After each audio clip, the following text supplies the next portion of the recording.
Live ગરમા ગરમ ભજીયા બનીને કમ્પ્લીટ થઈ રહ્યા છે। એ મશીનની અંદર સરસ મજાનો જે લોટ બાંધવામાં આવે છે ત્યાં ગરમ લાઈવ જે રોટલી બનાવવામાં આવી રહી છે। કાજુ અંજીરનો હલવો બનીને કમ્પ્લીટ થઈ ગયો છે। તમે ઉપર જો સરસ મજાના કાજુ ભાત બનીને કમ્પ્લીટ થઈ ગયા છે। આમંત્રિત મહેમાનો માટે ભોજન પ્રસાદની જે અલગ વ્યવસ્થા કરવામાં આવી છે તે જગ્યા ઉપર અહીંયા હેલો જય માતા મિત્રો, ખુશાલી સિપોલોક્સમાં તમામ મિત્રોનું હાર્દિક સ્વાગત છે। અત્યારે આપણે પહોંચી ગયા છે અમદાવાદની નજીક વિરોચન નગરમાં। આ જગ્યા ઉપર ભાઈ શ્રી રમેશભાઈ ઓજાની શ્રીમદ ભગવત કથાનું ભવ્ય જે આયોજન કરવામાં આવ્યું છે, એમાં હજારોની સંખ્યામાં ભાઈ ભક્તાઓના છે તેમની ભોજન પ્રસાદ માટેની અહીંયા ભવ્ય જે વ્યવસ્થા કરવામાં આવી છે। લાઈવ ગરમા ગરમ જે અહીંયા સંપૂર્ણ જે રસોઈ બની રહી છે તેની સંપૂર્ણ માહિતી હું તમને વિડીયો દ્વારા સ્ટેપ બાય સ્ટેપ બતાવવાનો છું। વિડીયોમાં છેલ્લેથી જોડાઈ રહેજો। ચેનલમાં ન હોય તો ચેનલને લાઈક કરજો, શેર કરજો અને ચેનલને સબસ્ક્રાઇબ કર્યા વગર જતા નહીં। ખૂબ વિશાળ રસોડાની અંદર ભાવિ ભક્તો માટે લાઈવ ગરમા ગરમ જે રસોઈ બની રહી છે તે હું તમને બતાવવા જઈ રહ્યો છું। શરૂઆતમાં આપણે જોઈએ ને તો અહીંયા ગરમા ગરમ લાઈવ જે રોટલી બનાવવામાં આવી રહી છે। બે મશીન જોવો છો, આ બે મશીનની અંદર સરસ મજાનો જે લોટ બાંધવામાં આવે છે। ત્યાર પછી અહીંયા ભાઈઓ દ્વારા સરસ મજાની અલગ અલગ જે તેમની વ્યવસ્થા થતી હોય છે। અહીંયા તમે જુઓ ઘીની અંદર ડૂબાડીને આગળની તરફ જતી હોય છે। ભાઈઓ દ્વારા સરસ મજાના વેલણ દ્વારા રોટલી વણવામાં આવે છે। ત્યાર પછી અહીંયા તાવાની અંદર ગરમા ગરમ શેકડવામાં આવે છે। લાઈવ બની જાય ને પછી અહીંયા શેકવામાં આવે છે। પછી શેકીને કમ્પ્લીટ થઈ જાય પછી ત્યાર પછી અહીંયા ઓલા ભાઈ દ્વારા સરસ મજાનું ઘી ચોપડવામાં આવી રહ્યું છે। એ પણ રોટલી બનીને કમ્પ્લીટ થઈ જાય। લાઈવ ગરમા ગરમ જે ભજીયાનો લોટ બંધાઈ રહ્યો છે, આ રીતના મિક્સ કરવામાં આવી રહ્યો છે। મિક્સ થઈ જાય ત્યાર પછી આગળની તરફ તમે જો આ મેથીના ભજીયા બને છે। આ મેથી છે ભાઈ, મેથી મિક્સ કરવામાં આવે ત્યાર પછી અહીંયા ભાઈ દ્વારા સરસ મજાનું ભજીયા તળવામાં આવી રહ્યા છે। લાઈવ ગરમા ગરમ ભજીયા બનીને કમ્પ્લીટ થઈ રહ્યા છે। બે ભાઈ એક સાથે તાવાની અંદર ભજીયા તળવામાં આવી રહ્યા છે।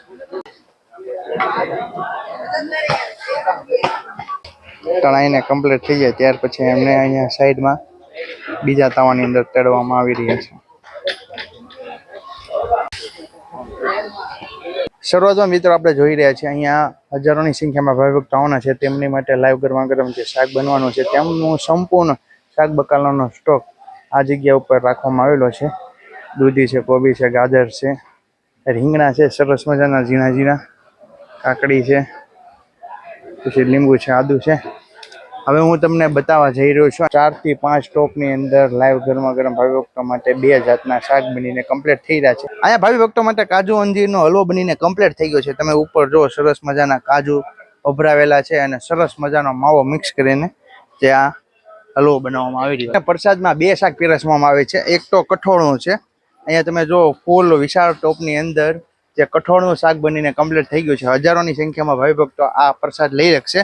અને બીજું શાકની વાત કરીએ ને તો અહીંયા રીંગણા બટેકાનું શાક છે, તમે જો એ પણ સરસ મજાનું બનીને કમ્પ્લીટ થઈ ગયું છે। અંદાજિત 4 થી 5 ફૂટના વિશાળ ટોપની અંદર હજારોની સંખ્યામાં ભાવિ ભક્તો માટે જે રસોઈ બનીને કમ્પ્લીટ થઈ રહી છે। હવે આપણે આગળ જોવા જઈએ, અહીંયા લાઈનમાં જોવો ને તો અહીંયા પણ ગરમ પાણી મેકવામાં આવ્યું છે। તાત્કાલિક કોઈ પણ જરૂર પડી હોય બનાવવાની તો બની શકશે। અહીંયા તમે જો કંઈક પ્રસાદ બનીને કમ્પ્લીટ થઈ રહ્યો છે ચોખ્ખા ઘીની અંદર, અને આ છે દાળનો પ્રસાદ। ખૂબ વિશાળ ટોપની અંદર દાળ બનીને કમ્પ્લીટ થઈ રહી છે।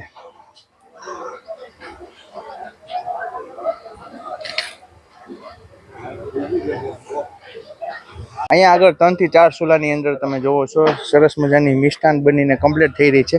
અત્યારે ભાવિ ભક્તો માટે લાઈવ ગરમા ગરમ જે ગાંઠિયા બનીને કમ્પ્લીટ થઈ ગયા છે એ હું તમને બતાવું છું। અહીંયા તમે જો આ તાવાની અંદર ગાંઠિયા બનીને કમ્પ્લીટ કરી દીધા છે। ગાંઠિયાનો પૂરેપૂરો આગવો સ્ટોક આ જગ્યા ઉપર ગોઠવેલો છે અને અહીંયા પાપડ પણ તૈયાર કરી નાખ્યા છે। હવે અહીંયા જે દાળ ભાત શાક રોટલીમાં જે અલગ અલગ ગરમ મસાલો નાખવામાં આવે છે તેનો સંપૂર્ણ સ્ટોક આ જે ટેબલ ઉપર રાખવામાં આવેલો છે। અહીંયા તમે જો તીખા, લવિંગ, બાજ્યા, ઘણી બધી વસ્તુઓ જે આ જગ્યા ઉપર રાખવામાં આવી છે। ગરમા ગરમ ભાવિ ભક્તો માટે ભાત બનીને કમ્પ્લીટ થઈ ગયા છે। અહીંયા સાઈડમાં સરસ મજાના ટોપની અંદર કાઢવામાં આવી રહ્યા છે। હજારોની સંખ્યામાં ભાવિ ભક્તો માટે અહીંયા લાઈવ ગરમા ગરમ જે રસોઈ બનતી હતી મેં તમને વિડીયો દ્વારા બતાવી। તદુપરાંત હવે હું તમને બતાવવા જઈ રહ્યો છું કોઠા સ્ટોર રૂમ. આ જગ્યા ઉપર સંપૂર્ણ કાચા સીધાનો પૂરેપૂરો સ્ટોક કરી દેવામાં આવ્યો છે. અહીંયા તમે જુઓ છો, આ તેલના ડબ્બા છે, અહીંયા આગળ ઘીના ડબ્બા છે, અહીંયા ક્યાં ગોળની પેલીઓ છે. અહીંયા સંપૂર્ણ વસ્તુઓ જે આગવો પૂરેપૂરો સ્ટોક કરી દેવામાં આવે છે. અહીંયા અંદાજિત 2 જાતના અલગ અલગ જે રસોડા બનાવવા છે. એટલે આ એક જ કે જનરલ પ્રસાદ વિભાગ માટેનો સંપૂર્ણ કાચા સીધાનો સ્ટોક છે. અત્યારે મિત્રો આપણે પહોંચી ગયા છીએ અહીંયા આમંત્રિત મહેમાનો માટે ભોજન પ્રસાદની ખૂબ સુંદર મજાની જે વ્યવસ્થા કરવામાં આવી છે તે જગ્યા ઉપર. અહીંથી તમે જોઈ રહ્યા છો ખૂબ સરસ મજાનો એક વિશાળ ડોમ બનાવવામાં આવેલો છે. આ ડોમની અંદર ઘણી બધી અલગ અલગ જે વ્યવસ્થા કરવામાં આવી છે તે હું તમને બતાવી જઈ રહ્યો છું. શરૂઆતમાં તમે કાઉન્ટરની વ્યવસ્થા તમે જુઓ ને તો અહીંયા તમે જુઓ ડીશો માટેનું કાઉન્ટર છે. આગળ તમે જુઓ તો ભોજન પ્રસાદમાં જે પીરસવા માટેનો કાઉન્ટર છે. અને અહીંયા ભાવિ ભક્તો જે ભોજન પ્રસાદ ટેબલ ઉપર બેસીને કરી શકે તેવી વ્યવસ્થા કરવામાં આવી છે. દાત્રાર કેટરર્સ સર્વિસ દ્વારા આજનું સ્નાહી ભોજન આ જગ્યા ઉપરનું સંપૂર્ણ તે મેનુ આપવામાં આવેલું છે. અમેરિકન ડ્રાય ફ્રૂટ છે બાર, પછી લચ્છા રબડી છે એ પણ કુલ્લડમાં, ખજૂર કોકોનટ હલવો છે. એમ સંપૂર્ણ જે આ જગ્યા ઉપર આ ભાવિ ભક્તોને પીરસવામાં આવે છે. કાઉન્ટર ઉપર રાજભોગ ચાટ છે. કઈ રીતના બનાવે છે તે આપણે ભાઈ પાસેથી જાણશું. બસ તો આ રીતના રાજભોગ ચાટ બનાવવામાં આવે છે. આ શું નાખ્યું? આ રીતના સરસ મજાના અલગ અલગ ફ્રૂટ નાખવામાં આવે.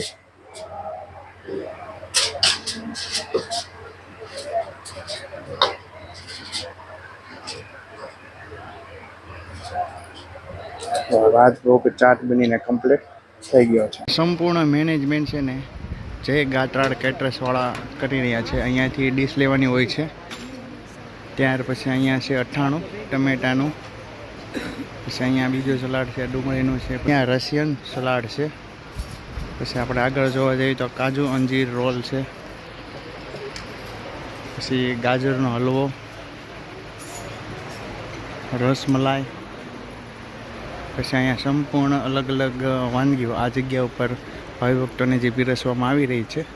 અહીંયા બટાકા વડા છે, પછી વેજ સેવ રોલ, ચટણી, પછી અહીંયા ઘણી બધી અલગ અલગ વાનગીઓ છે તે હું તમને બતાવતો જાય. અહીંયા પંજાબી શાક છે, પનીર લવાબદાર, પછી અહીંયા મિક્સ વેજ, ખોલો તો મિક્સ વેજ શાક છે. પછી અહીંયા મગન મસાલા જે કઠોળનું શાક છે મગનું. અહીંયા ગરમા ગરમ લાઈવ રોટલી, અને અહીંયા છે પૂરી. અહીંયા ગુજરાતી દાળ છે, અહીંયા બાસમતી રાઈ,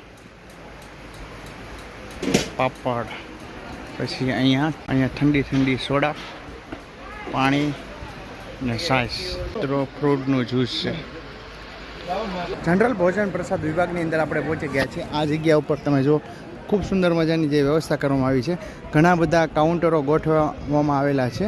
અહીંયા જો લાઇનમાં 4 કાઉન્ટર છે બધી જગ્યા ઉપર. અને પ્રસાદીની વાત કરીએ ને તો હું તમને બતાવું કઈ કઈ પ્રસાદી ભાવિ ભક્તોને જે પીરસવામાં આવી છે. પ્રસાદીમાં મોહનથાળ, લચકો, પૂરી, રોટલી, ભજીયા, ચટણી, પછી 2 જાતના શાક છે, કઠોળ છે, રીંગણા બટાકાનું શાક છે, દાળ ભાત, પછી ગાજરની સલાડ અને પાપડ. અહીંયા હજારો માણસોનો જે ધમધમતો રસોડો હતો, જે રસોઈ મેં તમને બતાવી તો આ જગ્યા ઉપર ભોજન પ્રસાદની વ્યવસ્થા બતાવી. તેમનું સંપૂર્ણ મેનેજમેન્ટ છે ને આ ભાઈ સંભાળે. શું નામ ભગત તમારું? રાજ લાખાણી. રાજભાઈ સંભાળી રહ્યા છે. આપણે તેમની પાસેથી સંપૂર્ણ માહિતી મેળવશું કઈ રીતના જે અહીંયા કેટલા લોકોની જે રસોઈ બને છે તેના વિશે માહિતી આપજો. રોજ આપણે 8 થી 10,000 લોકોનું રસોડું છે. રોજ 8 થી 10,000 લોકો રોજ પ્રસાદ લેશે. ભાવિ ભક્તોને કઈ કઈ પ્રસાદી પીરસવામાં આવે છે? ભાઈ ભક્તોને એક મિષ્ટાન છે, એક ફરસાણ છે, 2 શાક છે, દાળ ભાત, રોટલી, છાશ, પાપડ, સલાડ. બરાબર. આમાં તમારા કેટરર્સનું નામ વિશે તમે ગાત્રાળ કેટરર્સ રાજકોટ. ગાત્રાળ કેટરર્સ રાજકોટ, બરાબર. અને અહીંયા જે જનરલ પ્રસાદ વિભાગ છે કે એની કરતાં પણ અલગ અલગ વિભાગ? ટોટલ આપણે 3 વિભાગ છે. એક જનરલ વિભાગ છે, પછી એક ભક્તો માટે છે જે પરિવાર માટે છે, પછી એક સંતો મહંતો માટે છે, મહેમાનો માટે છે. અલગ અલગ 3 આપણા સેટઅપ છે અહીંયા. બરાબર. લોકોને તમારી સામે કોન્ટેક્ટ કરવો હોય તો કઈ રીતના કોન્ટેક્ટ કરીએ છીએ? આપણું ગાત્રાળ કેટરિંગ સર્વિસ કરીને ઇન્સ્ટામાં પણ પેજ છે અને એફનો પેજ છે. બરાબર છે. કોઈ મોબાઈલ નંબર હોય તો? 7500387366. અને તમારું કેટરર્સ અંદાજિત કેટલા લોકો સુધી જે રસોઈ બનાવી શકે? એક દિવસ માટેની કેપેસિટી કઈ છે? 1 થી કરીને 5 લાખ સુધી એક દિવસ દરરોજ માટે?